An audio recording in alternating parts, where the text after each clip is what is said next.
In monotheistic belief systems, where there is only one God, naming God may seem redundant, as the word itself suffices. However, in the ancient world, which was characterized by polytheism, pinpointing which deity one served became crucial. An Israelite Yahweh argues that the land's ownership is divinely ordained. However, the land rightfully possessed by you, Ammonites, is given by your God, Chemosh, while the land we Israelites possess is bestowed upon us by our God. This act served to assert Chemosh's supremacy over the other god, and, by extension, the superiority of the Moabite nation. I will withhold the name of this god for now, revealing it later. As we progress into the subsequent century, further instances surface, such as inscriptions gracing a vase, unearthed in Cletadrud, within the Sinai region, and are consonants, mirroring other consonantal letters in the Hebrew script of that era. Vowels were conspicuously absent from written texts. Individuals typically deciphered the pronunciation of a word by virtue of its familiarity through oral usage. Context served as a guide, enabling recognition and correct pronunciation of the word as written.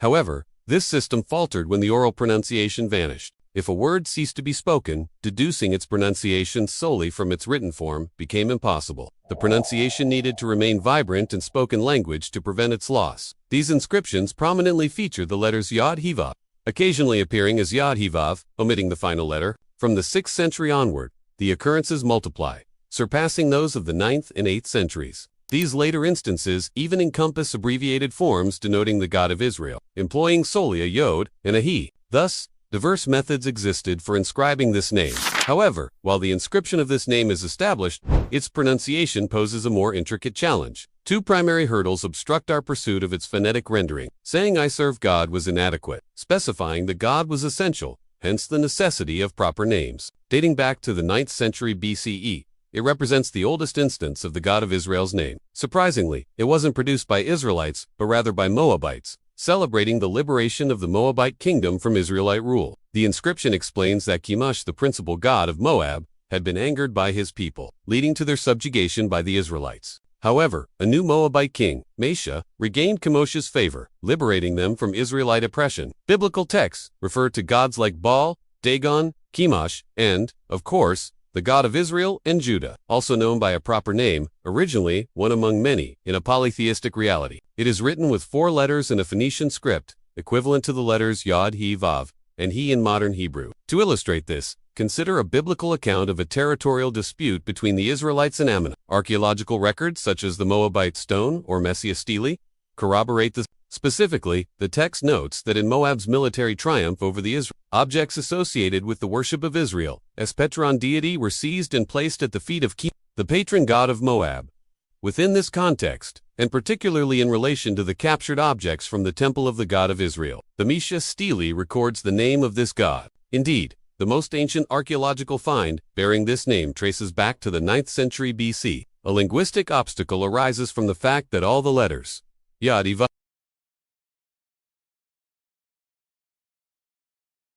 The second impediment lies in the historical domain, specifically concerning the pronunciation of the name. At a certain juncture in the evolution of the concept of the God of Israel and Judah, the utterance of this name began to be shunned. This wasn't always the case, as the term appears frequently in various documents and texts, even voiced by foreigners. Individuals, not strictly affiliated with Israel, employed the name of the God of Israel in commonplace contexts, simply to denote the subject of their discussion. This editorial decision is typically explained in the Bible's introduction, but few readers notice the substitution. Its combination with the inability to record the name's pronunciation in writing, due to the absence of vowels, significantly hindered the preservation of its earliest pronunciation. Nevertheless, various pronunciations of the name persist today, such as Yahweh, Jehovah, Yahoo. This begs the question of their origin. The answer lies primarily in 2 sets of manuscripts that preserved the name in Hebrew and Greek. Even after the period of restricted usage, within the Codex Lenin, a respected edition of the Hebrew Bible, written using the Masoretic system, the forms YHWH and Yahweh are predominantly found. For example, the Masoretes vocalized the name of Moses' sister as Miriam. However, the Jews in Alexandria who translated the Bible into Greek before the Common Era vocalized the name differently, something akin to Mariam. This knowledge comes from their use of the Greek letter alphord to represent the vowel sound in the first syllable of the name, illustrating a shift from a script without vowel indicators to one with distinct vowels. Thus, the pronunciation of Hebrew in general, and Hebrew names specifically, has varied considerably over time. The form Jehovah, which remains in use today, originates from these variations. By examining how they wrote the name of the God of Israel, we might gain further insight. However, modern scholars generally agree that these vowel markings were not intended to represent the vowels of the divine name itself. Instead, they indicated that other words should be pronounced in place of the divine name. The forms Yah and Yehova, for instance, suggested the pronunciation of Adonai, which contains those vowels. Similarly, Yevi and Yovi signaled the pronunciation of Elohim, which contains a similar vowel. This practice aligns with the spirit of avoiding the direct utterance of the divine name.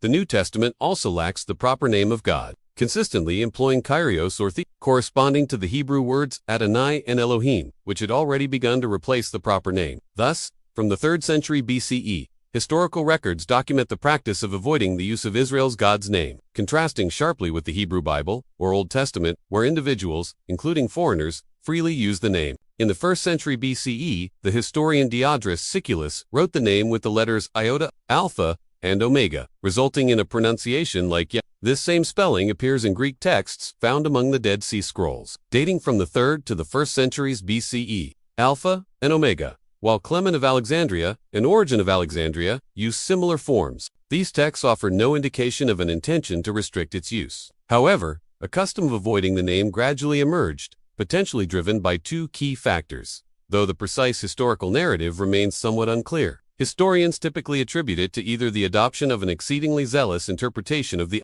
commandment, "Thou shalt not take the name of the Lord thy God in vain." Alfagir produces tech apparel such as the moisture wicking. Among these innovations were signs to indicate vowel pronunciation. This greatly enhanced the clarity of spoken words, allowing for a more accurate auditory interpretation of the text. Given that the proper name of the God of Israel appears thousands of times within the Masoretic texts, it is natural to inquire how the pronunciation of this name was recorded using this novel notation. If you use the code Uncharted15 at their website, you can get 15% off your order. Now, back to the manuscripts containing the divine name. Let's begin with the first set, the Hebrew manuscripts, which are the which may have discouraged casual usage or the solidification of a belief that divine names possessed magical powers, warranting secrecy. Regardless of the specific reasons, rabbinic texts from the early centuries indicate that the divine name was permitted to be pronounced only on Yom Kippur by the high priest within the Holy of Holies, the most sacred space within the Temple of Jerusalem. Thus, only the Samaritan high priests possessed knowledge of God's true designation. Even in scriptural texts, a trend of restricting the divine name's usage emerged, particularly from the 3rd century BCE onwards.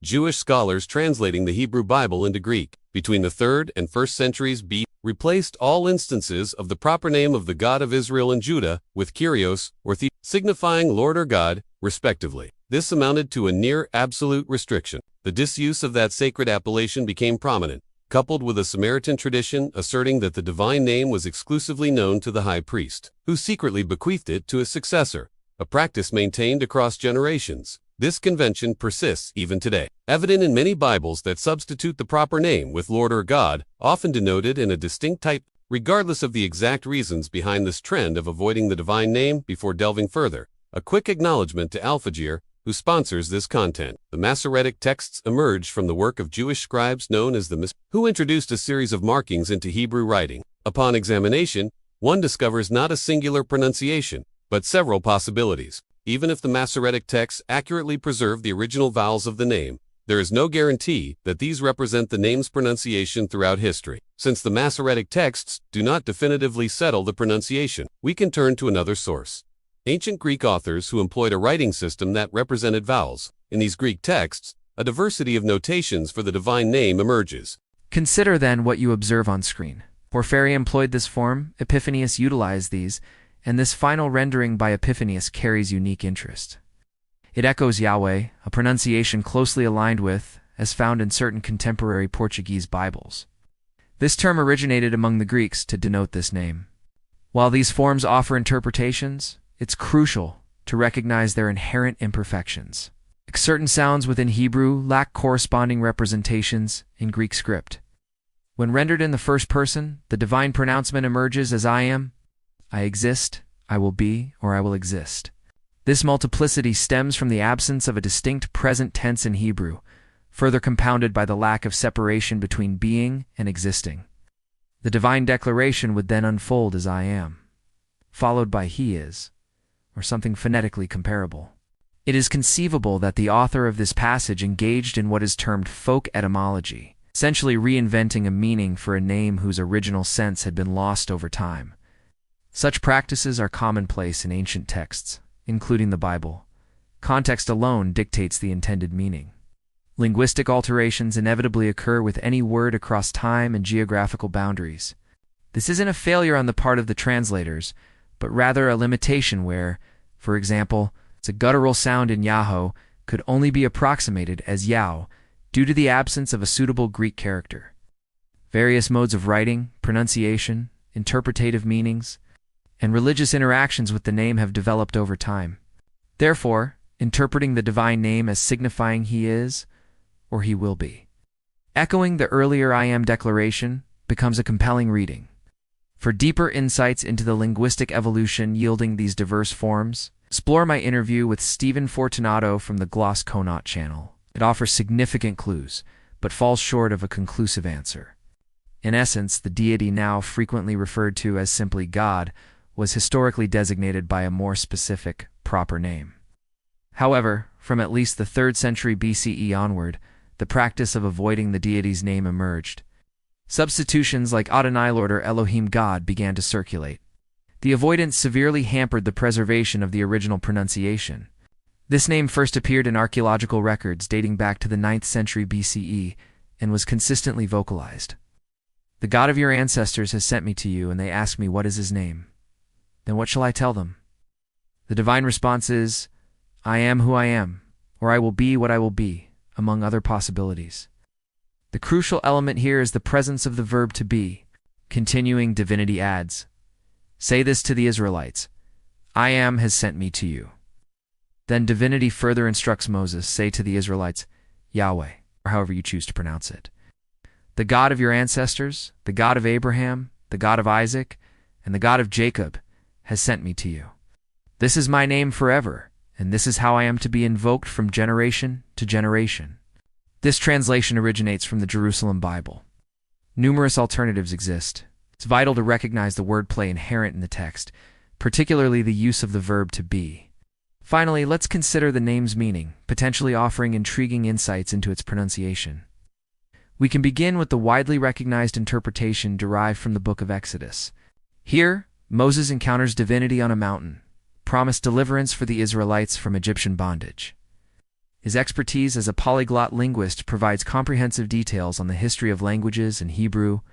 However, within the concise scope of this discussion, it suffices to acknowledge that these Greek forms represent potential interpretations of the 4-letter name encountered in Hebrew, termed the tetragrammaton, signifying simply 4 letters. In essence, the collective Greek evidence, though documentarily valuable, remains insufficient to definitively resolve the ancient pronunciation of the God of Israel's name. In response to this promise, Moses poses a question entirely appropriate to his polytheistic context. If I go to the Israelites and say to them, the essence lies within the Hebrew verb forms revealed in the initial declaration. Similarly, this verb transforms into he is, he exists, he will be, or he will exist, when spoken in the 3rd person. For this wordplay to resonate, the pronunciation of the divine name would necessitate a sonic similarity to the 3rd person form of the verb to be, akin to he is. However, not all academics concur that the Exodus narrative accurately portrays the original significance of the divine name. While alternative propositions exist among historians, none possess definitive support within current academic inquiry. The necessity of specifying one's God arises in polytheistic contexts, although attempting to reconstruct the pronunciation is possible to some extent. By examining ancient records and analyzing the name's semantic origins, absolute certainty remains elusive. The most widely accepted modern academic reconstruction approximates Yahweh. Yet the history of this name extends far beyond any single pronunciation. For those seeking additional details of this history, exploring linguistic aspects, and a detailed bibliography, further resources are recommended for further exploration. Thank you kindly for watching. Till our next video. Farewell.